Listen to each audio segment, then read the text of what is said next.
advierte sobre las consecuencias de los Trump Economics. Es lo que dice uno de los diarios más importantes del mundo. Me da mucho gusto que esta noche esté con nosotros Pedro Tello, economista. Gracias por estar por acá, Pedro. Javier, ¿cómo te va? Gracias de verdad. Pablo Kotler, académico, muchísimas gracias por estar por acá. Un poco de luz, oigan, un poco de luz en esto de los números, en esto de las caídas del Dow Jones, de cómo afecta. Hoy el comentario más recurrente en redes era, bueno, ¿y esto cómo afecta a mi bolsillo? Que yo voy a ir de viaje a Estados Unidos, llevo más dólares, etcétera. Vaya, la pregunta que se puede hacer el ciudadano de a pie, pero también tratar de entender lo sucedido el día de ayer, que fue lo que rebotó. La redacción de aquí, El Financiero, estaba vuelta loca. Te paso el balón, Pedro. ¿Qué sucedió? ¿Qué sucedió en Wall Street?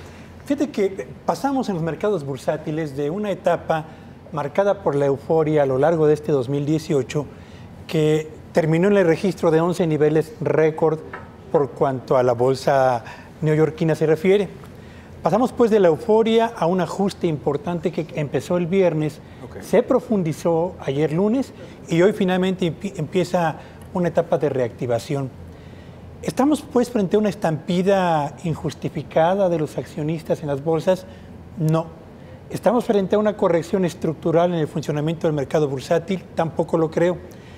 Me parece a mí que estamos frente a una pausa necesaria, obligada y al mismo tiempo inevitable en mercados bursátiles cuyo desempeño, particularmente desde la segunda mitad del año anterior, no justificaba, y lo quiero subrayar, no justificaba plenamente el crecimiento en el precio de las acciones y la expectativa de ganancias casi sin freno que existía evidentemente en buena parte de los mercados accionarios.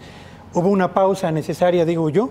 Ahora estamos en el momento en el que los inversionistas van a volver a evaluar si es el momento para volver a ingresar al mercado bursátil o si conviene esperar el desempeño de los principales indicadores en los próximos días o si efectivamente estaremos viendo un comportamiento, yo diría, inestable en el desempeño de los principales indicadores bursátiles, Risco. Este concepto, Trump Economics, ¿entra dentro de esta fórmula de caída la presidencia de Trump, esta figura? Mira, entra con dos explicaciones que son totalmente antagónicas. Trump Economics entendido básicamente, por ejemplo, como la reforma fiscal. Alguien te podría decir, la reforma fiscal a reducir los impuestos, lo que va a generar es un incremento importante en la demanda por bienes en Estados Unidos y eso podría generar presiones inflacionarias. Y por ahí el aumento en tasas de intereses y todo lo que viene. Pero alguien también te podría decir exactamente lo contrario, que es la reforma fiscal en Estados Unidos no va a la reducción en impuestos no va a generar mayores recursos fiscales. Y por ende el gobierno norteamericano se va a ver obligado a endeudarse más. Y eso va a generar aumentos en tasas de intereses.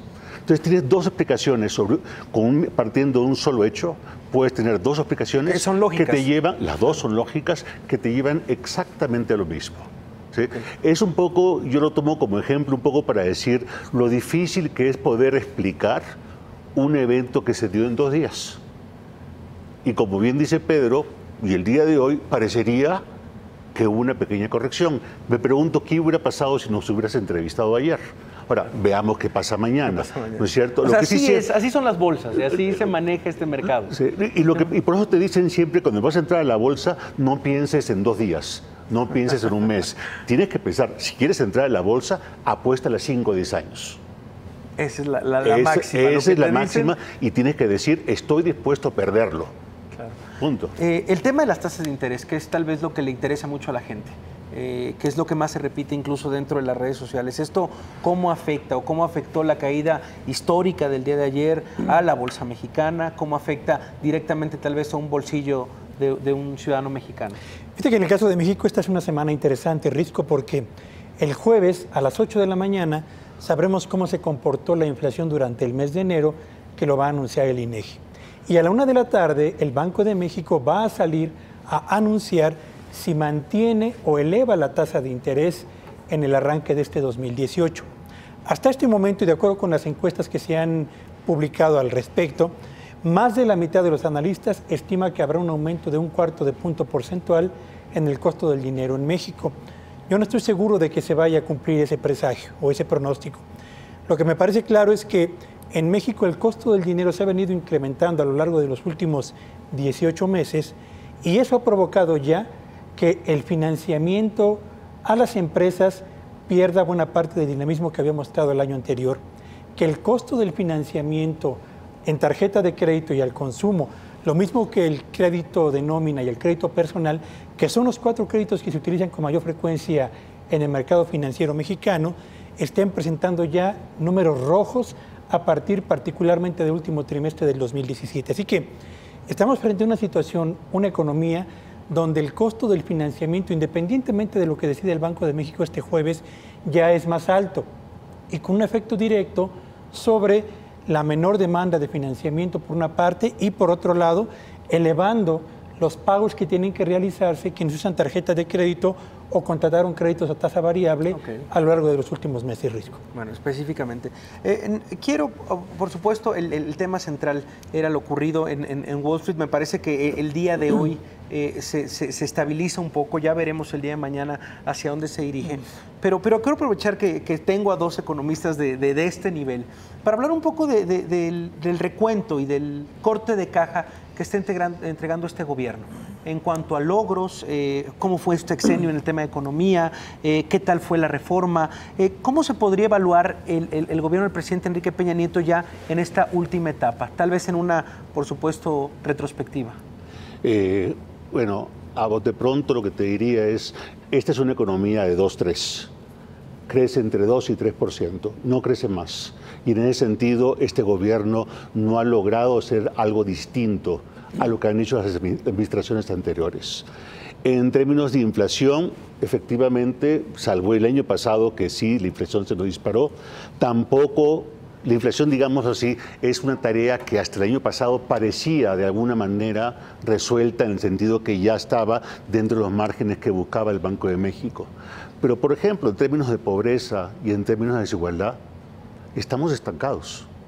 Hay otros países que han logrado bajar su tasa de pobreza 20 puntos, claro, creciendo al 5 o 6%. Nosotros simplemente no hemos logrado hacer eso. Quizás el principal logro que ahora habla la autoridad es la reforma energética. Efectivamente se han firmado muchas cosas. Ahora viene lo más difícil, que es cuando tengamos que lidiar o cuando los gobiernos tengan que lidiar con todo lo que tiene que ver con tierras. Es decir, ¿qué va a pasar cuando se descubran yacimientos en tierras?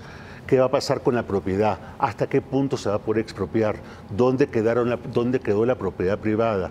¿Cuándo qué va a pasar cuando entramos en todos los problemas de carácter ecológico, por así decirlo? Es decir, la reforma energética ciertamente es un tema muy importante. Pudiera ser una palanca para hacerse de recursos, pero la economía mexicana es demasiado vasta y no se ha logrado gran cosa al respecto. Pedro, ¿cuál sería tu...? Yo tengo la impresión de que estamos frente a un gobierno que inicia ya el ocaso de su ciclo sexenal en medio de un gobierno o de una actividad que sobrevendió expectativas de crecimiento económico en el arranque de la administración, lo enganchó a un esfuerzo modernizador sin precedentes en este país y a la vuelta de los años y tras los resultados que se han generado, lo mismo en el crecimiento de la inversión productiva, en la generación de empleos en cantidad y calidad, pero sobre todo, y como lo comentaba Pablo, en el ritmo de avance que ha mostrado la economía mexicana, pues estamos frente a un gobierno que se quedó muy por debajo de lo que originalmente había prometido.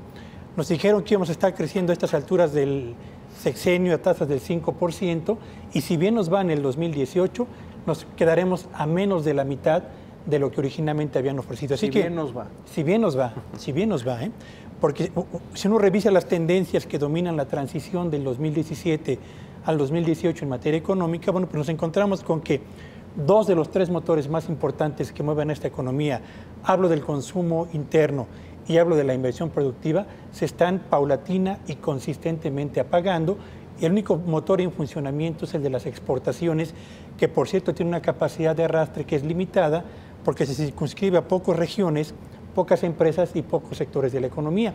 Y los 2 motores relevantes de este país, la inversión productiva y por otro lado el consumo que se realiza en todo el territorio nacional, han venido mostrando evidentes signos de debilitamiento que ponen en entredicho no solo lo prometido en el arranque de este sexenio, sino el balance económico de los resultados que va a presentar este gobierno en diciembre próximo. Hay un tema también dentro